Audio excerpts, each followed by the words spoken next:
အားလုံးပဲမင်္ဂလာပါရှင်ဒီနေ့တင်ဆက်ပေးမယ့်အကြောင်းအရာလေးကတော့ရန်ကုန်တက္ကသိုလ်မြေမှာကျင်းစာဆိုတဲ့ပရလောကဖြစ်ရမှန်ဇာတ်လမ်းလေးပဲဖြစ်ပါတယ်။ရုံးရဲ့ YouTube Channel လေးကိုလည်း Like and Subscribe လေးနှိပ်ပေးခဲ့ဖို့အတွက်တောင်းဆိုချင်ပါတယ်ရှင်။ရန်ကုန်တက္ကသိုလ်ရဲ့နှစ်ပေါင်းရာချီသက်တမ်းရှိရဲ့တစ်ပင်ကြီးတွေနဲ့အိုဟောင်းလာတဲ့အဆောင်နေရနေနောက်ွယ်မှာလူသိနေတဲ့ခြောက်ရှားပွဲရာဇာတ်လမ်းတစ်ပုဒ်ရှိနေပါတယ်။မူဖွယ်ဖွယ်ကြနေတဲ့ဩဂုတ်လရဲ့ညနေခင်းတစ်ခုမှာဝိဇာဆောင်ဘက်ကလမ်းကလေးဟာပုံမှန်ထက်ပုံမမှောင်ရိပ်တန်းနေပါတယ်။တမိုင်းဘာသာရဲ့ဒုတိယနှစ်ကျောင်းသားမင်းခန့်တယောက်စာကြီးတိုက်ကအပြန်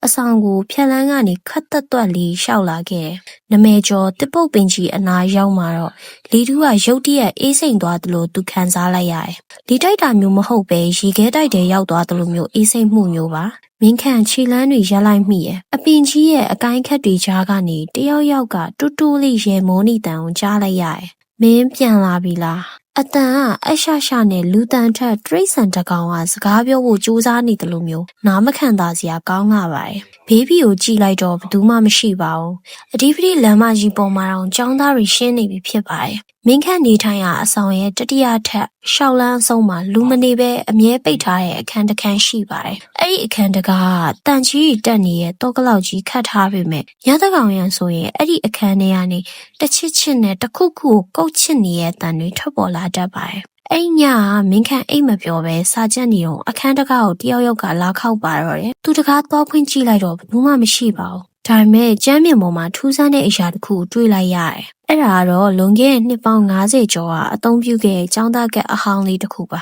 ။ဓာတ်ပုံနေရာကတော့မီးလောင်ထားသလိုပျက်စီးနေပြီးနာမည်နေရာမှာစိုးမင်းလို့ရေးထားပါတယ်။နောက်တစ်ရက်မှာမင်းခန့်ကကျောင်းကဝန်ထမ်းဟောင်းကြီးတဦးဖြစ်တဲ့ဥပဦးကိုဒီအကြောင်းမေးမြန်းကြည့်ခဲ့ပါတယ်။ဥပဦးရဲ့မျက်နှာကချက်ချင်းဖြူဖြော့သွားပြီးတုံရီနေရဲ့လက်တွေနဲ့ဆေးဘောလိပ်ကိုမီးညှိရင်ပြောပြပါတယ်။အဲ့ဒါစိုးမင်းပဲ။ तू ကလွန်ခဲ့တဲ့နှစ်ပေါင်းများစွာဒီကျောင်းမှာထူးချွန်တဲ့ကျောင်းသားတဦးပေါ့။ဒါမဲ့ तू ကအင်ဝိဇ္ဇာအတက်ကိုဝါသနာပါပြီးမလုပ်သင့်တာတွေကိုလုပ်ခဲ့မိရဲ့။ तू ပိုင်ဆိုင်ခြင်းနဲ့မိန်းကလေးတယောက်ကိုရဖို့အတွက်ဝိညာဉ်ဆိုးတစ်ခုနဲ့ချိတ်ဆက်ခဲ့တယ်။ဒါမဲ့အစီရင်မှားပြီးအဲ့ဒီဝိညာဉ်ဆိုးကပဲသူ့ကိုပြန်စားပစ်ခဲ့တာပဲ။ဥပဦးကဆက်ပြောပါတယ်။သူ့ဝိညာဉ်ကအခုထိဒီကျောင်းထဲမှာလှည့်လည်နေတုံးပဲ။သူကလူသေးကိုယ်ထဲကိုရှာနေရမဟုတ်ဘူး။ तू ကအစားထိုးဖို့ခန္ဓာကိုယ်အစ်စ်ကိုရှာနေရ။အဲ့ဒီညမှာပဲမင်းခန့်အိမ်မက်ဆိုးတစ်ခုကိုမှတ်ပါတော့တယ်။အိမ်မက်ထဲမှာ तू ကတစ်ပုတ်ဝင်ကြီးအောက်မှာရပ်နေပြီးသူ့ရှိမှာမျက်နှာမပါတဲ့လူတစ်ယောက်ကျောင်းဝတ်ဆောင်တက်တန့်လေးဝတ်ပြီးရပ်နေပါတယ်။အဲ့ဒီလူကမင်းခန့်စီကိုတဖြည်းဖြည်းတိုးလာပြီးသူ့လက်ကိုဆန့်ထုတ်လိုက်ပါတယ်။မင်းခန့်နိုးလာတဲ့အခါမှာတော့သူ့ရဲ့လယ်ပင်မှာညိုမဲနေတဲ့လက်ရာကြီးတစ်ခုထင်ကျန်နေရကိုထိတ်လန့်ပွဲတွေ့လိုက်ရပါတယ်။ပူပြီးကြောက်စရာကောင်းတာသူ့အခန်းအမှန်ထဲမှာသူ့ရဲ့ပုံရိပ်အစားတခြားသူတယောက်ရဲ့ပုံရိပ်ကပြုံးပြီးကြည့်နေရပါပဲ။မင်းခန့်အတွက်တော့အခြေအနေတွေကတဖြည်းဖြည်းရှင်လေးစရာဖြစ်လာပါပြီ။မှန်တဲ့ပုံရိပ်ကသူ့ကိုစိုက်ကြည့်နေတဲ့အပြင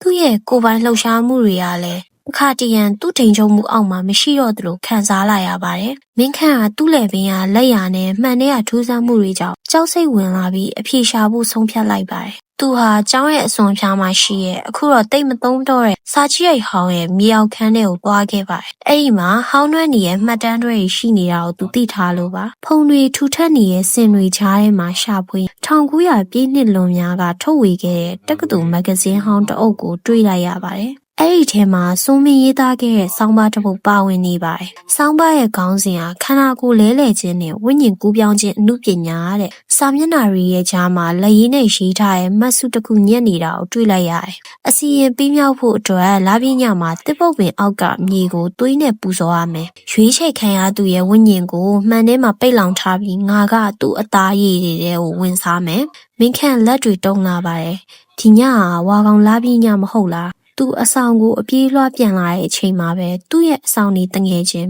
ကြော်စွာနဲ့တိုးပါတယ်။ဒါပေမဲ့ကြော်စွာရဲ့မျက်လုံးတွေကပုံမှန်မဟုတ်ပဲနီမြန်းနေပြီးသူ့ကိုကြည့်တဲ့အကြည့်တွေကအေးဆက်လွန်နေပါတယ်။မင်းခန့်မင်းဘယ်လိုသွားနေရလဲ။ငါမင်းကိုစောင့်နေရကြပြီ။ကြော်စွာကပြောလိုက်ပေမဲ့အတန်းကကြော်စွာအတန်မဟုတ်တော့ပဲ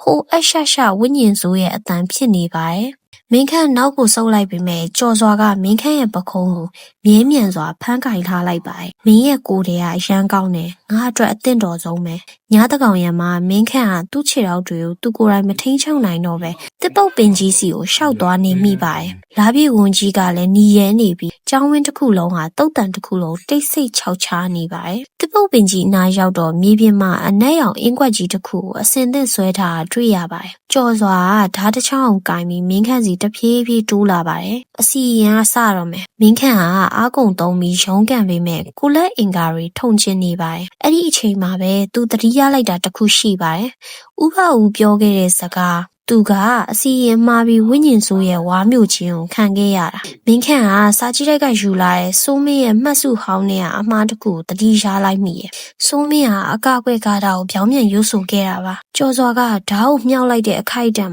မင်းခန့်ဟာရှိသမျှအင်အားတွေကိုစုစည်းပြီးအဲ့ဒီအင်ကွက်ရဲ့အလဲဘဟုကိုသူ့စီမှာပါလာတဲ့ရေဘူးတွေကရေတွေနဲ့လောင်းချလိုက်ပြီးအင်ကွက်ကိုဖျက်ဆီးလိုက်ပါတယ်ကျောင်းမက်ဖွေရအော်ဟစ်တန်ကြီးကတကြောင်လုံးတုံခါသွားစီပါတယ်။ကြော်စော့ကိုရီးယားနေမဲမောင်နေရဲ့အရေးဆိုးကြီးတစ်ခုရုံးကန်ထွက်လာပြီးလေထဲမှာပျော်ဝင်ပြောက်ကွယ်သွားပါတယ်။ကြော်စွာဟာမြေပြင်ပေါ်ဘုံကနေလဲကျသွားခဲ့။မင်းခန့်လည်းမော်တကောနဲ့တစ်ပုတ်ပင်ကြီးကိုကြောမိပြီးထိုင်ချလိုက်မိတယ်။အားလုံးပြီးဆုံးသွားပြီလို့သူထင်ခဲ့တာပါ။ဒါပေမဲ့နောက်တရက်မနက်မှာမင်းခန့်မှန်ကြည့်လိုက်တဲ့အခါသူ့ရဲ့လေပင်ကလက်ရာကြီးကပျောက်မသွားတဲ့အပြင်ပိုပြီးထိရှားလာတာကိုတွေ့ရပါတယ်။ပြီးတော့သူ့ရဲ့နားထဲမှာစိုးမင်းရဲ့အရှရှရဲတန်းကြီးကပြန်လဲပဲ့တင်ထပ်လို့နေပါတယ်။မင်းကောင်နှင်ထုတ်နိုင်မယ်ထင်နေရလား။အစီရင်ကမင်းသွေးမြေခါမှပြီးမှာမင်းငါအကြောင်းကိုသိသွားတဲ့အချိန်ကတည်းကငါကမင်းရဲ့စိတ်ထဲကိုရောက်နေပြီးသားမင်းခန့်လက်တွေကသူ့လိုလိုလဲပင်ကိုပြန်ညှစ်ဖို့ကြိုးစားလာပါတော့တယ်ရန်ကုန်တက္ကသိုလ်ရဲ့ဝိညာဉ်ဆိုးကအခုတော့အဆောင်ခန်းထဲကမှန်တွေထဲမှာမဟုတ်တော့ပဲမင်းခန့်ရဲ့စိတ်အမှောင်ထုတွေကိုမြစ်တွယ်သွားခဲ့ပါပြီဟုတ်ကဲ့ပါပရိသတ်ကြီးရှင်ဒီနေ့ရဲ့ဇာတ်လမ်းလေးကတော့ဒီမှာပဲပြီးဆုံးသွားပါပြီအဆုံးထိနားဆင်ပေးခဲ့ကြတဲ့အတွက်အားလုံးကိုကျေးဇူးအများကြီးတင်ပါတယ်ရှင်